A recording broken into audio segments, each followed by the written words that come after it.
میگن خوش به حال اونی که معتاده. نه قصه مال دنیا رو میخوره، نه میفهمه درد یعنی چی. آره رفیق، معتاد قصه مال دنیا رو نمیخوره.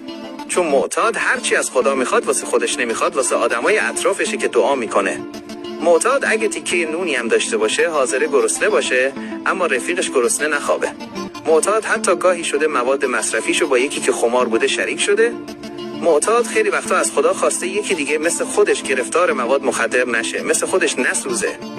چون میدونه درد بی کسی یعنی چی. معتاد درد رو خوب میفهمه، بیشتر از اون چیزی که تو فکر میکنی. فقط میدونی مثل بقیه نیست که جار بزنه. بلد نیست گریه هاشو به همه نمایش بده. معتاد همیشه دردهاشو میبره یه گوشه خلوت، جایی که هیچ کس نباشه. سرشو میبره لای 2 تا پاش، فقط سکوت میکنه. سکوتی که از 1000 تا فریاد سنگین تره. معتاد توی اون سکوتش